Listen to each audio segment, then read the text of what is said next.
Welcome back to Popcorn and Coffee, a movie podcast. I'm your host, Jesse, and with me, as always, is my co-host, Jehaziel. Hi, how's it going? How are you doing today, sir? I'm doing fantastic. So I just took a slurp of something. Oh, I'm sure you did. That did not taste like coffee. What is that? What did that taste like this week? It tastes sour. Why does it taste sour? That's the acidic in it. So today we got a Kenya AA blend from Kenya. And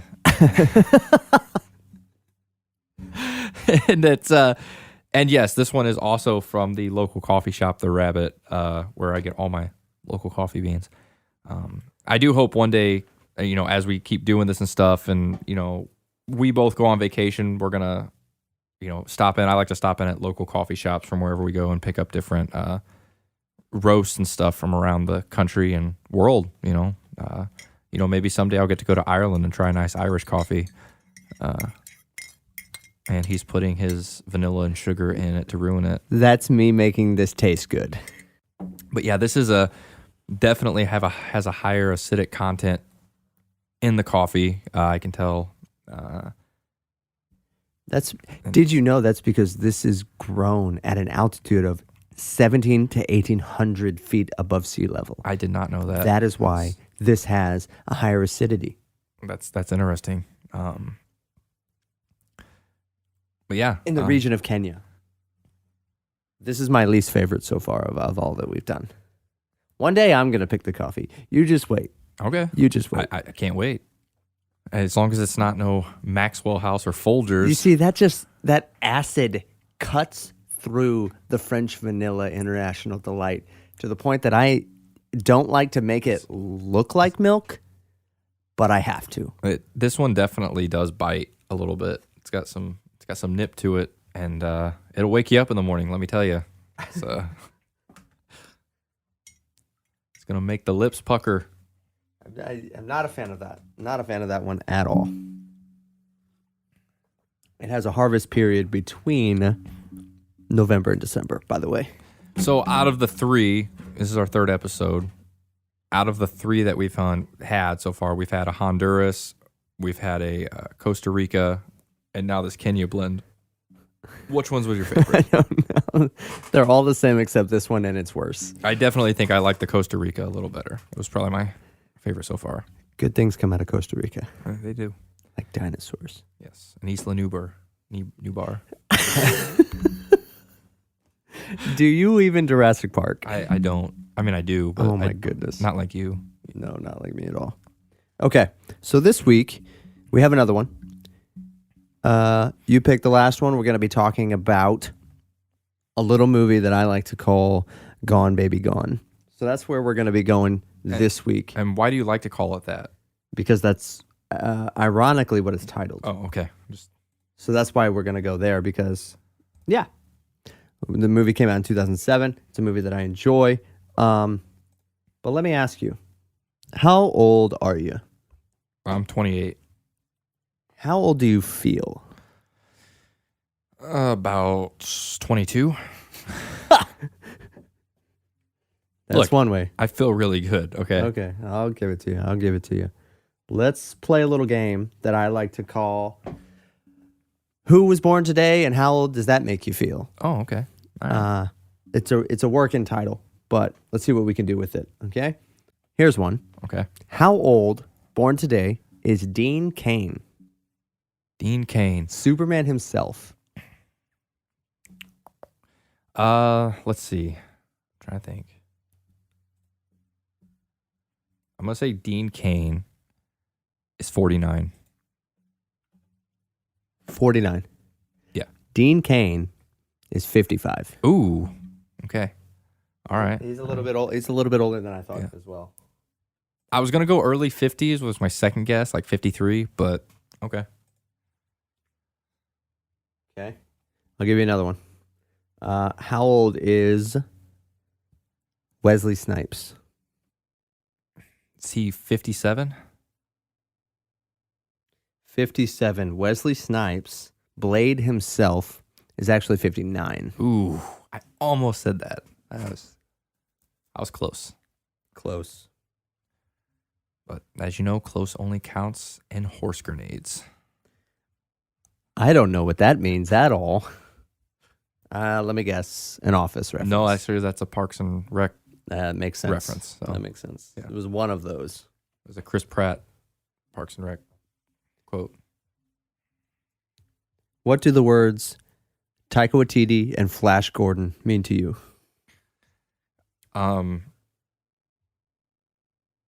Is he directing a Flash Gordon movie? I mean, yeah, but Oh, okay. how do you feel about that? Oh, that could be interesting. I mean, I never really got into the Flash Gordon like comics or anything like Yeah, that. I I don't don't really know anything know. I don't know if that would be like a good fit. Is it supposed to be more comical? Like, is it going to take like the role of like Thor Ragnarok and go that route, or Probably, Yeah, if I had to guess. so? I mean, yeah, it could be good. I mean, I think he's a good director. So Hey, yeah, he's a really particular director, but if you like his style, Yeah. you like his stuff. I still haven't watched Jojo Rabbit, so I don't. I'm trying to find one more this thing makes you feel old type thing, but I'm struggling. So riff a little.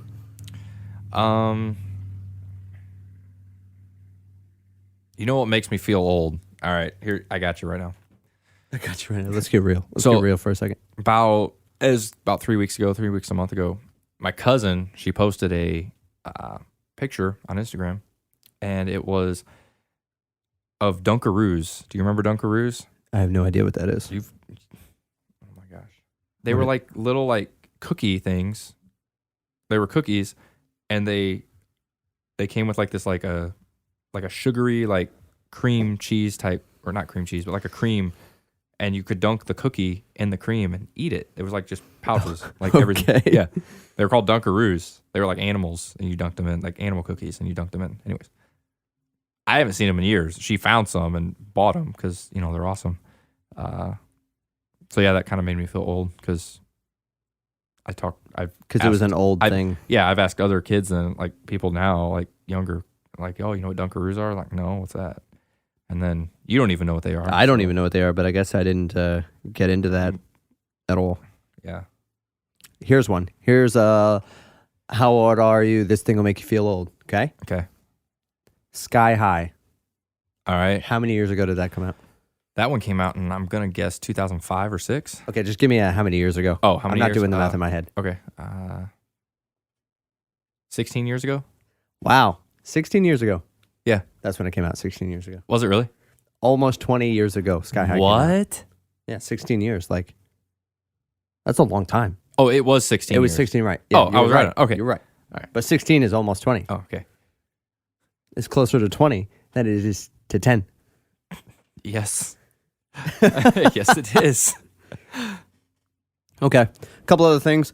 I seen on Twitter that Knives Out 2 has almost wrapped filming. Oh, nice. Tell me your thoughts on that. That's gonna be awesome. I love You the think so? whodunit. Yeah, I'm really worried. whodunit movies are amazing. Some of them are. I like them. They're just fun. And I think Knives Out 1 it's probably in my top 10 like near perfect movie ever made type of deal. Okay. Like everything about it, from casting to acting to story to cinematography, like it's almost perfect as a movie. Rian Johnson's awesome. But can you follow that up with another whodunit in the same fashion? You know what I mean? Can you do that again? Yeah. I don't know. It worries me. And it's going straight to Netflix. That's yeah. Well, Netflix hired him to be like, we want to do this again. Make another one, come back. And it's all he did was hire a bunch of super well-known people, just like the last one. It's just like, So it's a completely different cast. it's a completely different story, except Daniel Craig is back as Okay, that's the James Bond of the Knives Out series. yeah. And it's just, yeah. I'm fine with that. Like that's I want it to be really good. I just don't think it can live up to what the first one was. okay. No, maybe it's not going to be as great, but I think it'll still be a great film. I think We'll it'll still find be fun. out. We'll find out. I think you're still going to be shocked at who done it. You see, I'm more excited to see Death on the Nile, which was the sequel to Murder on the Orient Express. Well, see, I didn't enjoy Murder on the Orient Express. I didn't thought like it Murder was- on the Orient Express either. So this one only can go up for me. It could go down. I don't think it could. You can't get below 6 feet under. You know what I mean? Like, You're saying that? it's just gonna join the grave with the other one, if anything.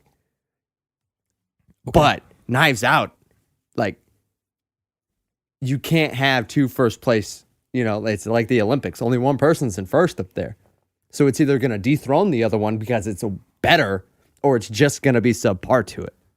So it's gonna like take its gold trophy medal, and I hope so, but I just don't know if it can do it or not. would you be happy if it even got silver? I guess. Okay. I mean, yeah. If it's a good movie, I'm gonna be like, yay. I like watching good movies, especially murder mysteries, where the whole time I'm like, what is happening? I'm the detective. I'm gonna figure this out. When does that one release? Next year? I don't know. I don't. Oh, okay. Did you watch the What If trailer for Marvel's What If? I have. Yeah. What'd you think of that? That looks good. I'm excited. I'm really excited. Comes out mid-August. Yeah. Yeah. Uh, I I- really like that concept. Go ahead. Go. Yeah. Yeah. No. Look. Yeah. No. I was. I really hope that it does well, and I hope it's really enjoyable, because I would love to see them do like a AVX animated series like that. Yeah. And continue, like, 'cause I like the animated stuff. Marvel hasn't done that. This is really their first big animated. Yeah, series they've that done they're some, but it's doing. been like Disney TV show stuff. Yeah. Because DC, I know, has been kind of successful in the animated stuff like that. So to see Marvel do that would be really nice, because Marvel's got a lot of cool series that they could do animated. Yeah, I'm really excited to see what happens with like changing up the story that especially you and I grew up knowing and loving. You know Mhm. what I mean? It's the same exact characters that we know. It's not some other like this is its own thing. No, this is an MCU story. Yeah. But what if? That's a great marketing tool anyway. So I'm excited to see what it does. Yeah. Did you see they released an image for the Hawkeye series? No, I did not see that. Yeah. It's just him and Haley Steinfeld like in a storage unit, and there's just a bunch of Hawkeye stuff everywhere. Yeah. But She's playing his daughter, right? no, No. she plays the character Kate Bishop, who takes up the Hawkeye mantle from Hawkeye. I don't think in the comics Hawkeye's daughter was the one that took up the mantle as Hawkeye. Oh, okay. It was this character Kate Bishop who takes up the mantle. Who she is, I don't know. I never got into the Yeah. Hawkeye comics. Are you excited for that? Yeah, well, yeah, anything. I love the character, and I love Jeremy Renner. So I would agree with you. I like the character of Hawkeye. So it's a post Endgame series, so that'll be interesting because he'll still have remnants of Ronin yeah, in there. Hopefully not the haircut, but we'll see.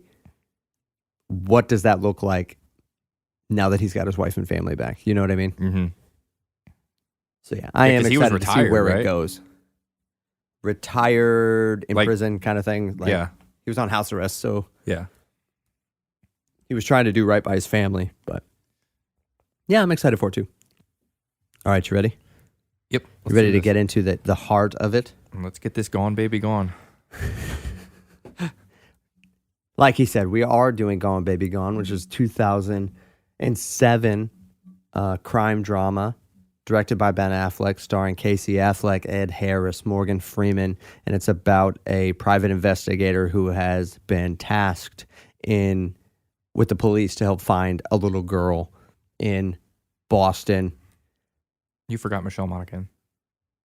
Yeah, she's in there too. Don't discredit She's a her. good actress. I'm not taking anything away from her. I'm just looking at these were the only three listed. There's a Oh, lot of other people in there. Oh too. yeah, yeah. It has rated R. Genre is crime, drama, mystery, thriller. It was released October 19th of 2007. Or you said 07. Yeah. It had a budget of 1.9 million and it grossed 20 million. And has a runtime of 1 hour and 54 minutes. So it didn't make a lot of money back. No, It barely made its money back. it found its audience on DVD far more than it did in theaters, I Yeah. think. Yeah. To note, this is Ben Affleck's first attempt at directing, and he brought in his little brother to get in there and and star as the lead role, which really boosted up his career for sure. Yeah, definitely. And you also have to remember this movie came out a year after The Departed, which was another Boston crime drama and stuff.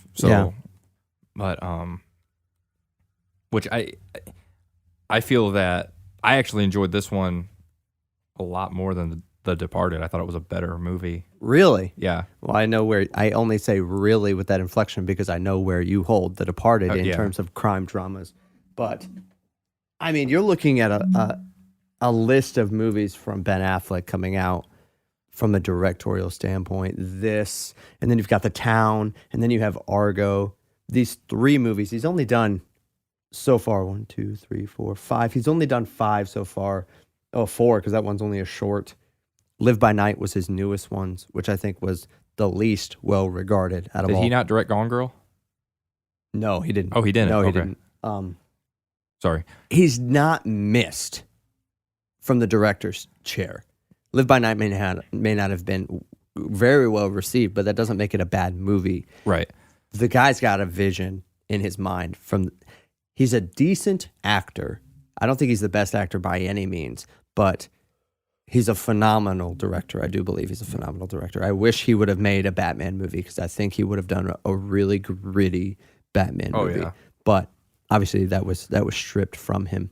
And Casey Affleck, He's not a great actor.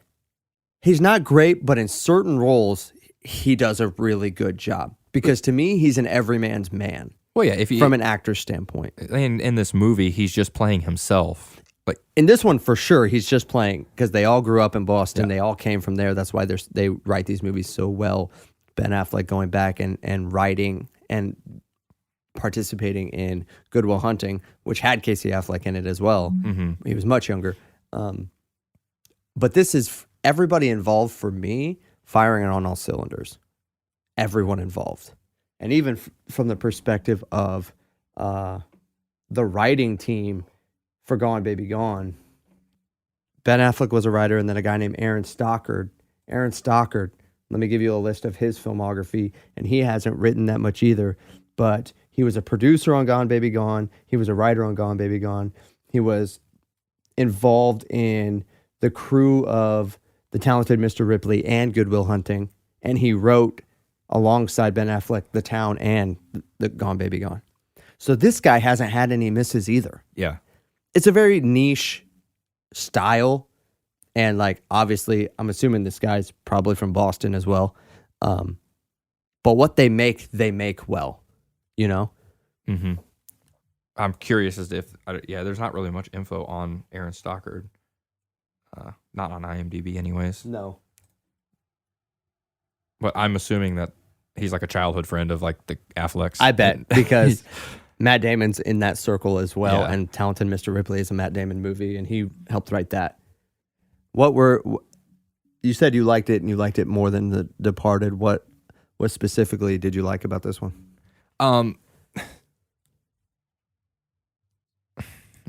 So with The Departed, so with this film and stuff, I felt like it was an easier film to watch. It was gritty and rough, but okay. So a big thing for me, like in films, when there's sexual content and scenes I have to fast forward through and just be like and constantly have to be on the alert for, it takes me out of the film. Oh, definitely.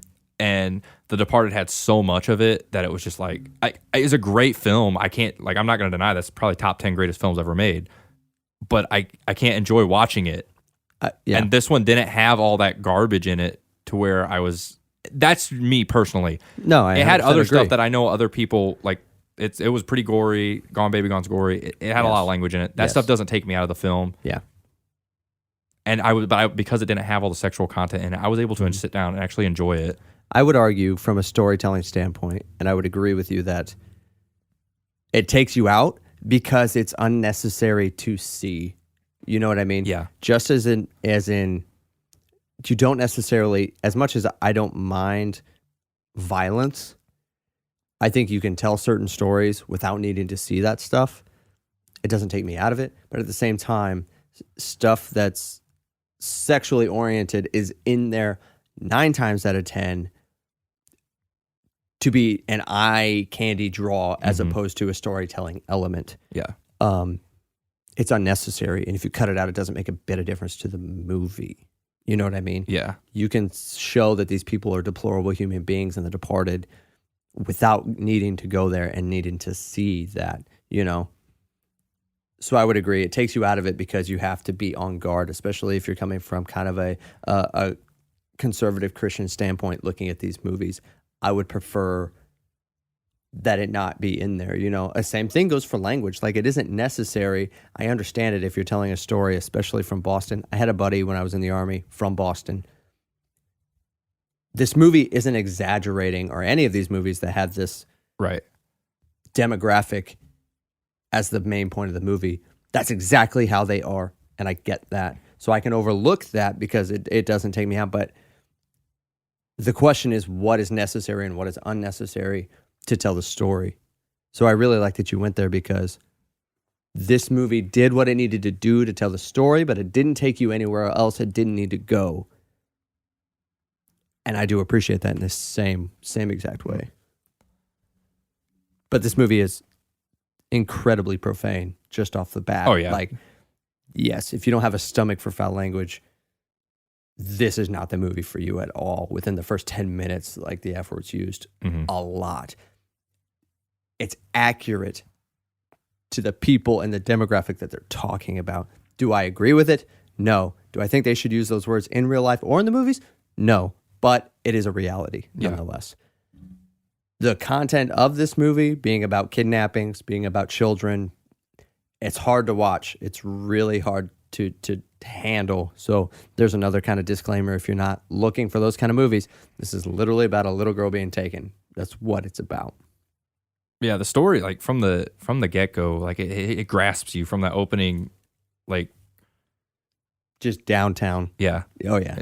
And I want to go to Boston. I've never been up there. You get It's so immersed fun. in the world so quickly. You're like, I know who these people are. Yeah. I can't relate to these people, Yeah. but I know who these people are. And they're real human beings. All of these people are actors. But you're like, I want to meet that guy. I want to meet that cop. I want to meet that woman. Yeah. Or I don't ever want to meet that person ever in my life because they're such horrible people, you know? Yeah. This movie really delves into right, wrong, and the gray area in between it, and like, what is right, what is wrong, what can you handle and what can't you? What can you live with and what can't you? Yeah. And I'm asking myself these questions the entire movie. This I'm movie like, makes you think so much. I 100% agree with you. Yeah. And it's a conversation movie. Yeah. It really is. So I thought, as far as story goes, it twists and it turns and it follows one train of thought until the shift, until about the 3/4 mark. Spoilers. Yeah, until the 3/4 mark, like, it shifts and goes a completely different direction. You're like, wait, what is really going on here? And it goes from a drama about these people trying to find this little girl into straight crime drama, and dirty cops and all of this. But dirty cops doing the wrong things for the right reasons. It's very, like, Training Day-esque at that point. Like, once you've lived in this world with scumbags for so long, you kind of become a scumbag, Yeah, right. and they justify it.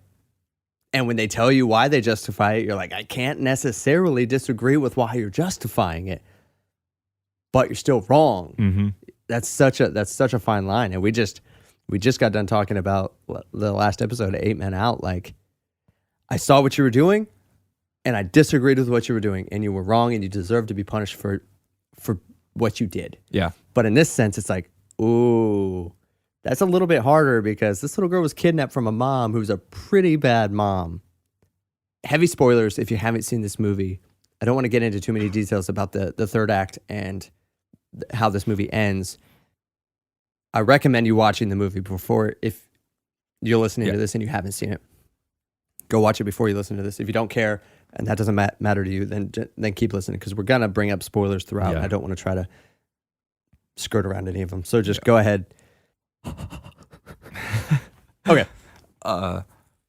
So what? How do let's go back. Let's start from the beginning, kind of. Okay. There's some really good scenes before Go ahead. you get any spoilers and stuff. Like Ed Harris's character in this movie, you can tell from the get-go he's a dirtbag. Can you? Yeah, I could. Like from the moment You think so? Yeah, from the moment that Casey Affleck and Michelle Monaghan go and sit down with him Okay, yeah, definitely. at that Yeah. diner, and he's just like, "Why are you even?" You know, Okay, yeah. I would agree with you that he's a scumbag. Like he's just not a very nice person. Him and his partner joshing back and forth and just being just jerks to these people. But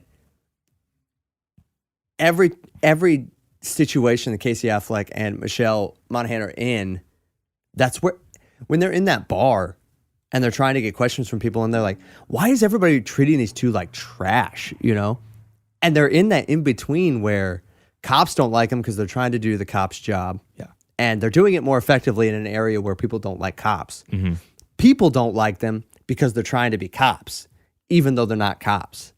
Yeah. So both sides of the aisle don't really like who they are or what they do. Yeah. Well, and you got to think too that community up there, they're like it's really like a small, even though it's a city, they have those neighborhoods and they're just small. Everybody town, knows everybody. knit, and they're like, we take care of our own. Yeah. We don't need your help here. Yep.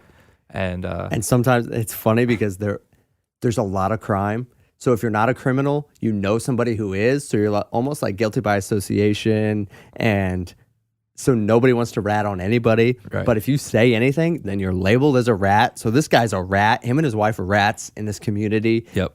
And it's just like pins and needles everywhere they go.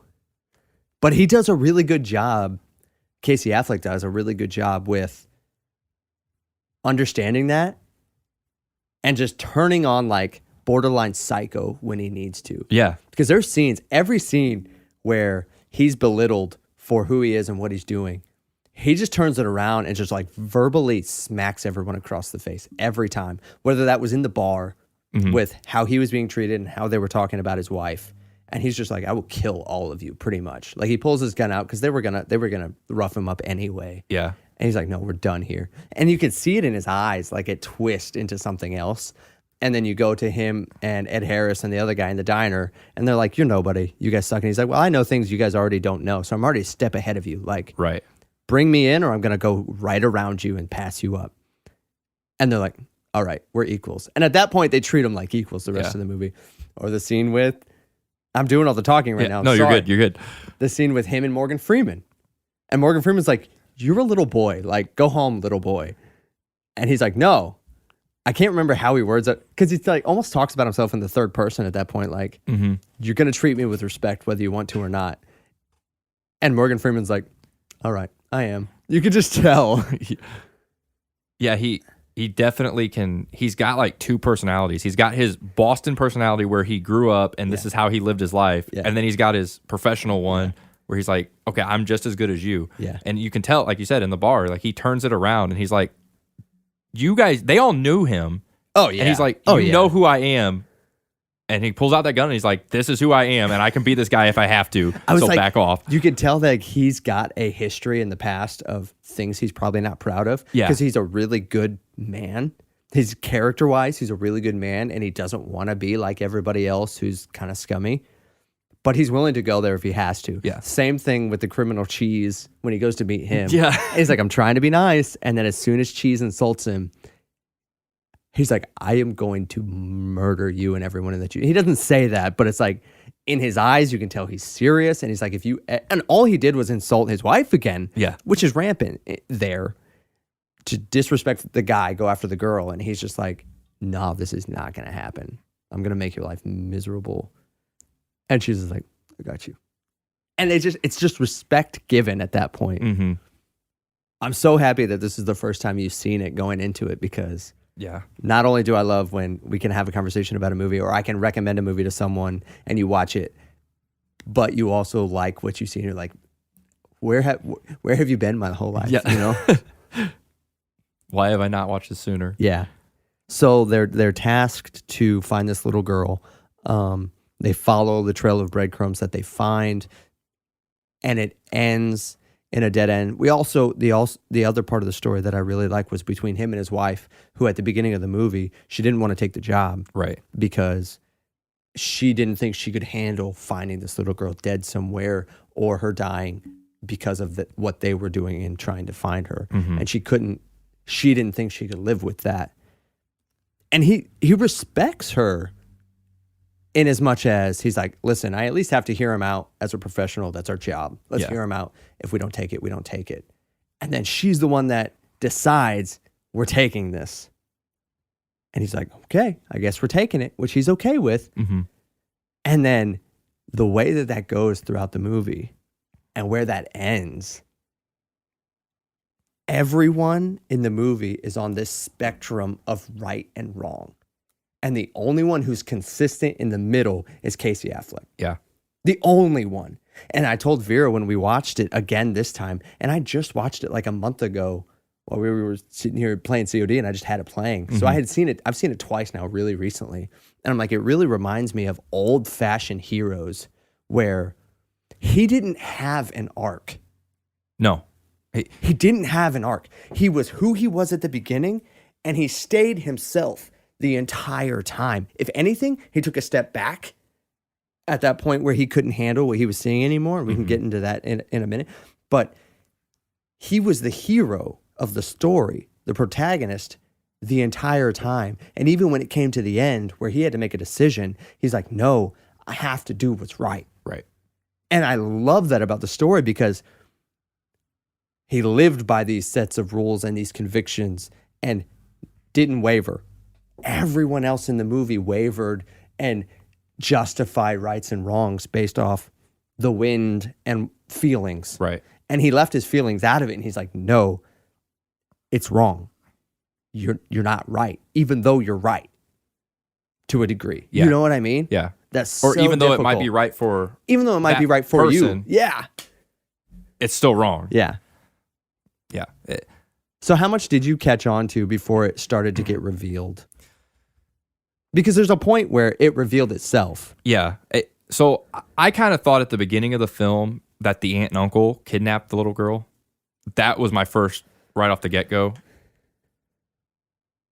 And then we find out later it was just the uncle. It was, yeah. There was multiple people involved, but it was the uncle. And to clarify, for if you haven't seen the movie and you don't care to see the movie, the mom of the daughter who goes missing is a pretty bad person. She's a drug addict. Drug addict, sells drugs on the side, takes her daughter to sell drugs or to mule drugs, and she just has zero character as a human being.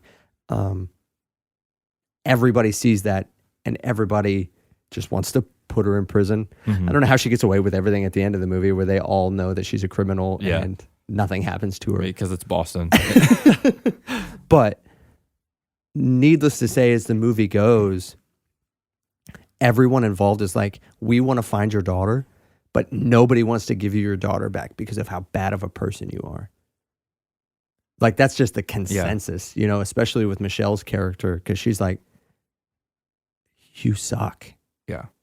And you can tell, like, the mom doesn't, the whole time you're like really wondering, does she really even care? It's so hard. It's so hard to tell because she does. You could tell that she loves her, but at the same time, the cycle of living that she was brought up in, her parents probably suck too. So she doesn't know how to parent, right? Let alone what true love of a child is. And she's just doing what she knows. And unfortunately, that's just creating this cycle to where her kid's going to grow up and probably be incarcerated too. Yeah. Because that's the cycle of that lifestyle. Yeah.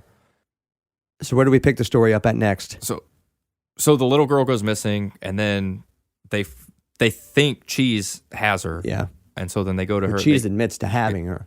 Right.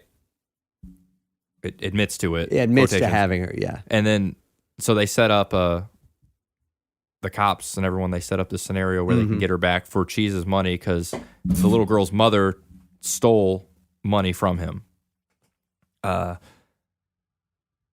then they set it up. They have them meet at this quarry and the cops, and then Casey Affleck and Michelle Monaghan's character, Monaghan? I think it's Monahan. Monahan's character. Sure. There's a G in there, so I don't know. Yeah. It's anyways, silent, or it's not. They have them meet at a different place. Well, when they're standing there, the gunshots go off, and then they run over there. Cheese is dead. The little girl falls in the quarry.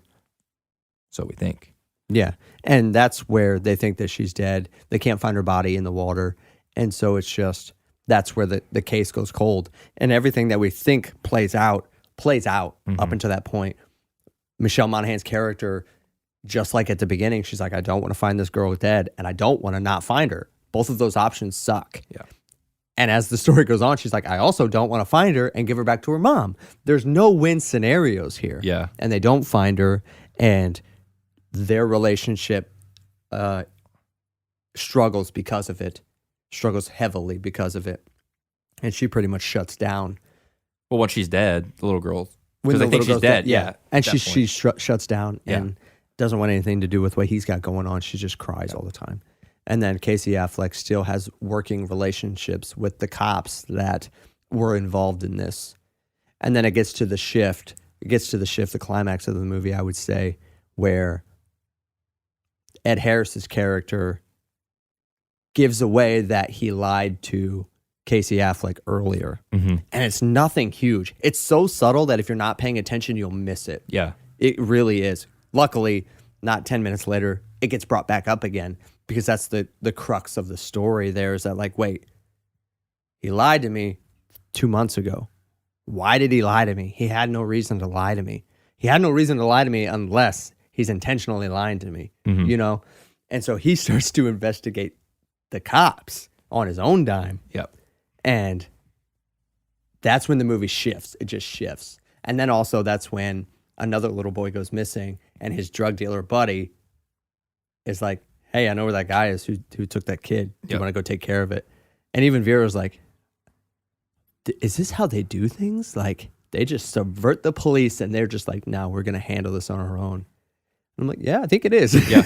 Well, yeah, It's the the cops are Wild dirty West if you out can't there. trust them. It's a Wild West out there. And that's one of the hardest scenes of a lot of movies to watch. Yeah. When they go into that drug house where that child rapist Yep. is staying, and finding out that not only is that guy there, but that the boy is there, and what happens in that 10-minute time span is That was thankfully they tough. didn't show much. No, Thankfully, because they didn't have to. No, it was. And that's like, if anything, there's a common theme for what we've been talking about in this episode, that you don't have to show much to convey a message and a point. Yeah. And that out of his mind, you could tell he was crazy. Child rapist was just like, I didn't mean to. And that's what he kept repeating. And he's obviously nuts.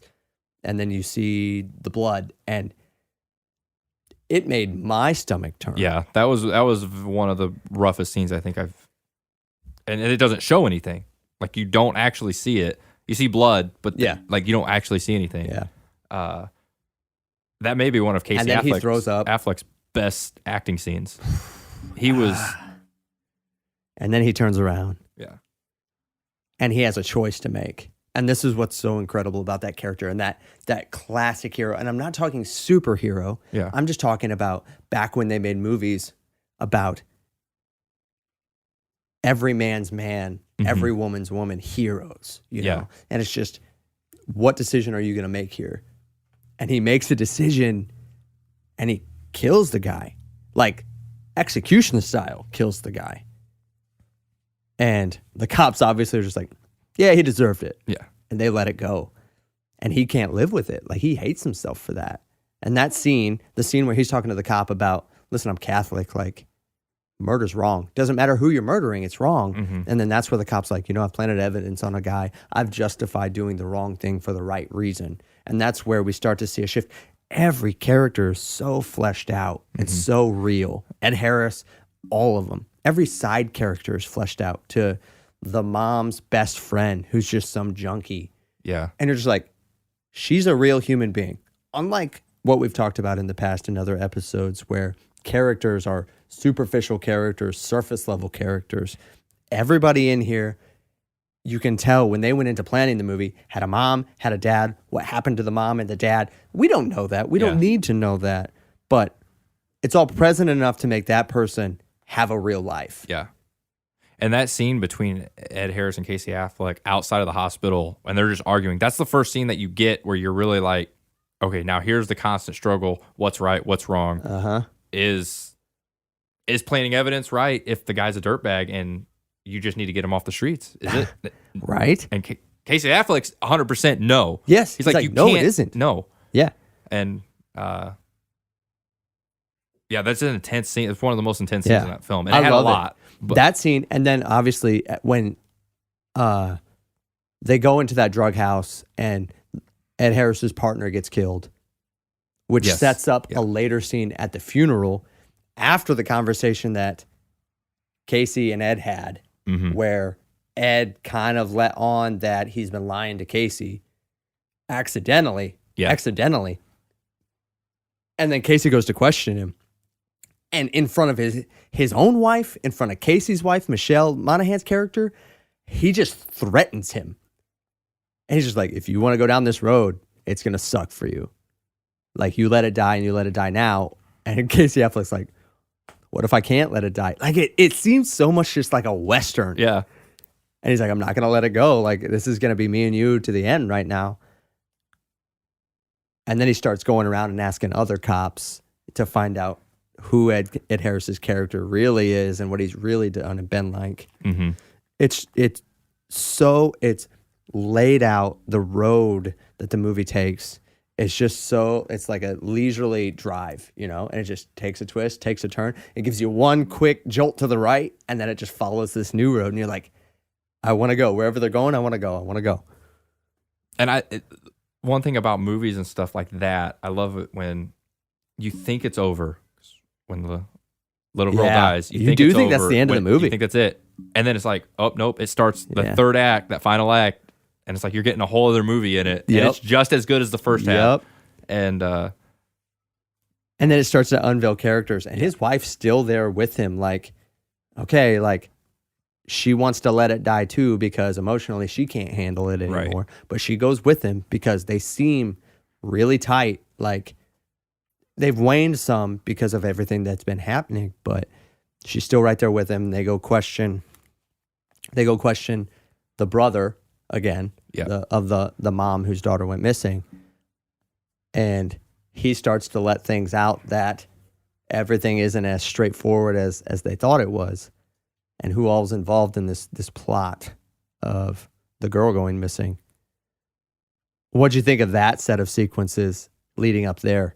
What did you think about that shift when they're talking to essentially the little girl's uncle, the woman's brother in the bar? Yeah, so at that point, I think the uncle knows like the jig's up, so he's just trying to which I don't know why he would start confessing to stuff because he wanted the little girl out of that situation anyways. I'm trying to think now. I think pretty much because Casey Affleck tells you, I know what's going on. Because I'm pretty sure they had a conversation where he was like, I know what's going on. I'm going to find this little girl. I know she's still alive. Do you want to go down with the people that you helped conspire this with? Because the only thing he's got left is, does he want to go to prison or does he not want to go to prison? Right. And I think that's why he starts confessing. Yeah. So, yeah, like at that point, though, he knows like he's probably going to die. Yeah. Like, well, Ed Harris pretty much threatens him. Like, you tell him anything, I'm going to kill you. I'm sorry about the flies. Yeah, so then Ed Harris like comes in the bar in the mask. It's like, you know it's him. Did you know it was him? I was like, it has to be it. Which I was shocked. Like, you'd think he would have got like a thug or someone to go in there and do it. But no, he's an idiot and he just goes into... Yeah. Well, I think he's like... Ed Harris is on his last... He knows they know. Yeah. So he's just desperate. And I think he wants to keep it as close to the chest as he can and just end things. But I don't know why he didn't just shoot him. Yeah, right. The uncle. Yeah. Why he didn't just walk in, because he went in trying to act like he's just holding up the bar, and then, there happens to be this guy who starts talking smack to me, so I'm going to off him. But because I don't, which is weird, because Ed Harris's character throughout the whole thing is like, hey, if something's right, I should just do it, even if it's wrong. Yeah. So you'd think he'd want to save his skin, close that door as quickly as he can. Yeah. So maybe he wasn't as bad of a guy as, But you know that I don't think Michelle Monaghan's character knows that's him. No. Casey Affleck does. But you know that the uncle knows that's him, and you darn well know that Casey Affleck is looking in his eyes and can just tell that's him Granted, that's his voice too. And he starts yelling, I know. like his name, Oh yeah. like over and over Yeah. again. And he's just like, shoot me, shoot me, shoot me. Like, because he thought he was going to get shot right Yeah. there. And then the only unexpected thing is that the bartender just starts shooting him.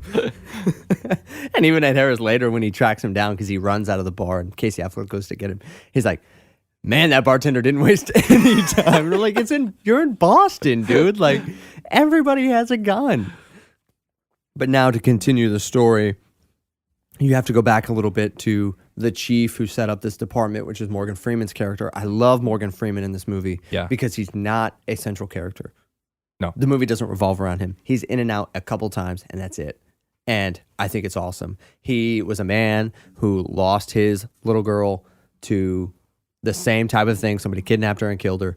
And so he sets up his own division as a chief of police, and it's all about tasked out to find missing kids. And I think that's awesome. They set him up perfectly for that role. And he's the hero. Like, it's Morgan Freeman. Yeah. But once, go ahead. Like he had, like, it's crazy though, because like he set it up to save to find other missing children. Yeah. To reunite them with their family. Kidnaps a child. The crux of the movie is Morgan Freeman set all this up to retire from the police department and raise some kidnapped kid as his own. That's insane. That's crazy. But at the same time, the mother is a coke addict, awful person. And so the movie, the climax of the movie now is Michelle Monaghan and Casey Affleck going in their car, and they're standing outside. And at this point, you don't know. Yeah, right. You don't know the spoiler that we just let out. But they're standing there, and she's like, don't do this. She's like, how right do you think you are? And he goes, I don't think I'm right. I know I'm right. She's there. And she's like, don't do this. And so she doesn't go with him, and he goes and confronts Morgan Freeman. And then the little girl literally runs out of his house. Did you see it coming? I did not see that coming. No. I was like, I thought that they kidnapped the little girl, and then she actually still did fall in the lake. I thought, or the quarry. I thought it was it. She was dead. They set it up perfectly. Yeah. Perfectly. Yeah. And then he and Morgan Freeman have this heated conversation, and the little girl comes running out. So the jig is up. He's got the little girl, and they have a heated discussion about what's right and wrong. And it's really convicting because he's not wrong. Morgan Freeman.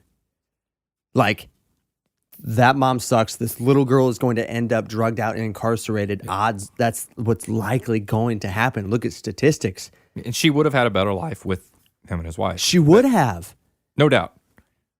And then Casey Affleck just fires back, and he's like, if you saw something wrong in this house, call child services. Like, take care of it. There's a legal way to do this. You're not right. And then the what if scenario that he poses to him at the end of that conversation. Morgan Freeman? Yeah. Morgan Freeman asks him, he's like, what if this little girl comes back to you later, and says, you had an opportunity to save my life and you didn't do it. How are you going to live with yourself if this little girl comes to you? And again, this is what goes back to the everyman, a hero. He's just an everyman's hero. Because he's so honest in as much as he just says, yeah, she may come back to me, but at least I know that I can lay my head down on my pillow and say I did the right thing. Even if it doesn't end up the way that I want it to end up, I did the right thing. And he goes, what I don't want to happen. And then he lays out this story of this little girl coming back to him 20 years later and saying, you knew they were wrong and you let them take me. It gives me chills thinking about it right now. Like, that's so hard. And he's like, the cops are on their way. Like, I'm doing this. And he almost borderline, like, kind of gives him a chance to run if he wanted to run. Because he hadn't called the cops yet. Right. Because Morgan Freeman calls him out. He's like, you don't want to do this. You don't want to do this, or you'd called them already.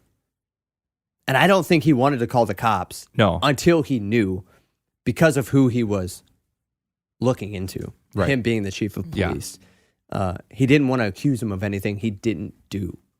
And that's why he didn't call the police yet. Otherwise, he would have had him just follow him there. Mm-hmm. But then he's like, no, I'm calling them. They're coming. They're going to be here in 15 minutes. It's such a hard scene to watch. Well, because he walks back to his car after that point and has a conversation with Michelle Monaghan. And she's trying to convince him not to do it. I know. It's so hard at that point because she's doing the exact same thing. She's like, and she just lays into him because she agrees with Morgan Freeman. They're going to give her the life she could never have. And she hates that woman for the way she's treating her own daughter. She's not wrong for hating that woman. She's not. That woman is a dirtbag. But no. Because the whole time I'm just questioning it. I'm like, man, what would you do in this? Like, what's right? What is right? And then you caveat it with, she goes, I will never forgive you if you call the police. Like, she is 100% sold into let them raise her. Yeah. Let it be. And she goes, this, like, you and me are done if you call. Because now she's emotionally convicted in the opposite direction that she's like, I can't do this. Again, going back to like, everyone is on this spectrum of right and wrong. And Casey Affleck is the only one who's like, I have to do right. I don't have a choice. I can only do what's right. And granted, what's right might be by law. You know, I can only do what's right by law. Right. Not by what I feel is right. Which is another great thing because you're going off the law. Yes. You're not going off by our feelings. Yes. And that's what so many people want to do today is like, oh, well, I believe this because I feel this, not because it's right. Yes. He's sacrificing what he feels to be right, to be what is actually right. Right. And he calls the very next scene is them just standing on opposite sides of the car and the cops pull up behind them. And then it goes into a narration by Casey Affleck at that point that he just explains what happens. They get arrested and the girl goes back to her mother. And then the very next scene is him walking into his house as she's grabbing some things and leaving. She left him. Like, he sacrificed his marriage. They weren't married. You don't think so? No, they weren't married. I think they were just dating or engaged at the most. They've been together for a long time. Yeah. That's at least explicit. Yes. And he sacrificed that to do. That's so incredible to me. Just to do what's right. Like, that's all you can ask your hero to do. Yeah. And he gives up everything. And I love the way the movie ends. Yeah, that final scene. I love the way the movie ends because he goes and talks to the woman. She's reunited with her mom. They give the daughter back to her mom. And then the next scene is him going and visiting her and the little girl. Yep. Just seeing how they're doing. And she's no better of a human being. No. She really isn't. She's still a crap person. They explain kind of what happened. The uncle went to jail for taking part in it. And then his wife just got excommunicated. And so now it's just her with the little girl, and they don't even have those two good people in her life. Yeah. And she's getting dressed to go out. In the middle of the day, doesn't have a babysitter. No. And it's just like, gosh. And Casey Affleck asks Amy Ryan, he's like, do you have someone to watch her? And she's like, oh yeah, she'll be here in 20 minutes or something. And she's going to leave. and then she's like, well, unless you want to watch her. And he's just like, yes. Yeah. And it's not, I love it because he's not like, it doesn't set up anything that the two of them get together. She's going out to go meet some random guy because she's still bad. She's probably still dealing drugs. Yeah. And she's like, she jokingly says, well, unless you want to watch it. And he's like, yeah, I'll do it. She's like, really? Yeah. And he chooses to stay, and he's just like, he's the guardian angel now, Like, you just get this feeling like he's going to be in this little girl's life for the rest of her life. Yeah. And she's going to love him more than she loves her own mother because he cares about her. He has to, though. Yes. Because of the decision he made. But he's the type of person that it seems like he's going to go take another missing kid case, and he's going to do the exact same thing. And he's the man that would he has to do what's right no matter what. Yeah. He can't just ignore this little girl now that he found her, now that he reunited her with her mom, because he knows that she's a bad person too. Right. So what's right is that he literally has to be right next to her and make sure that she's okay. Yeah. Which is incredible. This is such a well-written movie and well-delivered and well-acted by everybody involved that it's a phenomenal movie. Mm-hmm. It's Yep. a tough movie, though. It's a Don't watch it. content-wise, it's a hard movie Do not to watch it if you have if weak you stomach. struggle with anything that has to do with kids, and especially in regards to like child rape or kidnapping, it's all there. Granted, they do it tastefully and they respect the content perfectly, but that doesn't make it easy. No. We kind of broke this one down, like really, like scene by scene, almost, or Yeah, not scene section by section. Yeah, really, because And it's you have had to. Got me. Yeah, no, I can't. I got nothing bad to say about this movie. Yeah, Written, directed, acting. you could have cut out some of the language, Yeah, but it's either you leave it as is, or you cut it all out. Because if Yeah. you cut out some of it, it's like, why?